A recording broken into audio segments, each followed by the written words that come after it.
One way to ensure that your blog gets good search engine rankings is to make sure that it has a sitemap.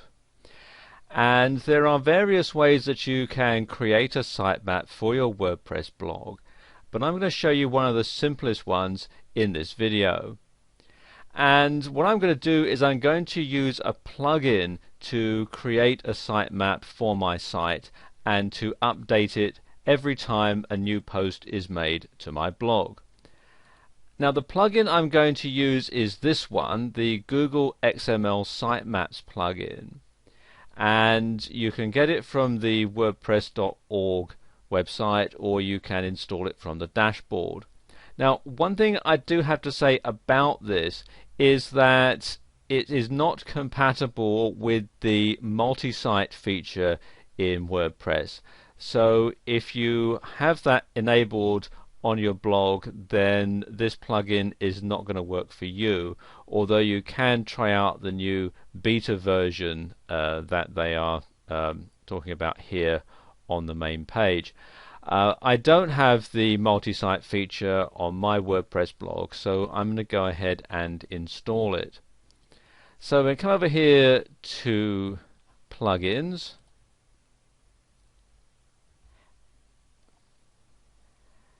and click here where it says add new.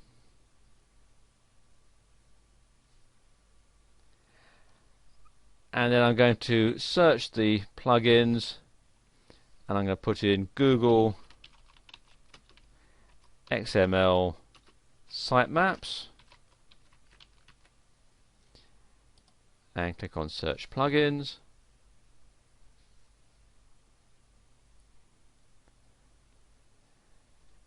And this is the one that we want. And at the time that I'm recording this video, it's version 3.2.6. And click here on install now. And click on OK. And there we go, it's installed. So I'm going to click here to activate the plugin. And there we go, plugin is activated. Now I need to configure it. So if I come down here to Google XML Sitemaps and then come here to settings,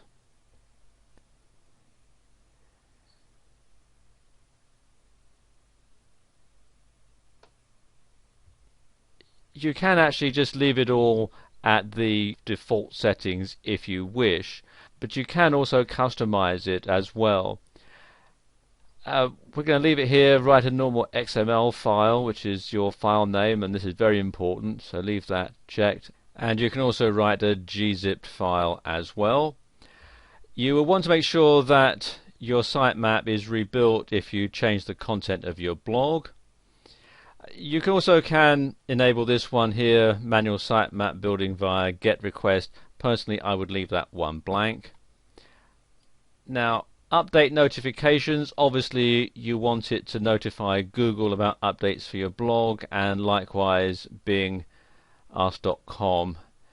And you also want to add a sitemap URL to the virtual robots.txt file, and this is actually very important. In some of the advanced options here, when you're just starting out, if it's a new blog, you don't really want to limit the number of posts in the sitemap. Newer posts will be included first. If you've got a blog that's been established for a while and you've got 300 or 400 posts on it, then you really don't need to have that indexed every single page, because some of the older posts aren't really going to be relevant. So you can insert a number of posts in there if you wish. Exactly how many is something you really want to simply use trial and error to find out. You certainly want to have it build the sitemap as a background process, and this is very helpful because otherwise you're going to have to wait while it builds the sitemap every time you save a post. So that can be a bit annoying. So if you have it build it in the background, then things will work a lot quicker. and you can see all these other pages here, which for the purposes of the demonstration I'm just going to leave at the default settings. Again, you've also got some things that you can either alter or change or leave alone. The post priority, I'm going to leave it at the default comment count, and automatic detection of the sitemap.xml file, I'm going to leave that at the default settings as well. In your sitemap content, again, you want to include your home page obviously and the posts. If you have categories, then you want to include those, and if you have authors that post regularly on your blog, you might want to include those pages as well. And include the last modification time, certainly. If you're going to exclude certain items, now for example, if you have a category that you really don't want indexed, if it's a lot of private posts that are password protected and so on, then quite frankly you wouldn't want those included in your sitemap, so you would include those in here. I don't have any, so it's blank, and the only category I've got is uncategorized, so I want to leave that included, so leave all that blank. Then we've got the change frequencies, and as it says, this is a hint and not a command, but you should alter that depending on the frequency that you make your posts. Your home page should be crawled every day. Posts, personally, I would set that to weekly. Likewise the static pages. Categories, if you don't add categories very often, then you could make that monthly. And the current archive, and this should be the same as your home page, so we'll keep that as daily. Older archives, this is set to yearly. You might want to change that after you've had your blog for several years. And then again, also the priorities, I'm going to leave those at the default settings, and then click on Update Options. There we go, the configuration has been updated and saved. Now I need to build my sitemap because this is the new installation. So when I click here,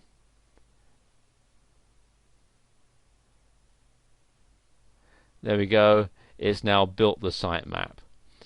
And it's telling me the date, this is the date that I'm recording this video, and when everything was done. And as you can see here, it took 0.54 seconds, so it is very, very quick. It is a free plugin, but if you do use it on a regular basis, they do like you to make a donation via PayPal. But there we go. That's how you can set up a sitemap on your WordPress blog.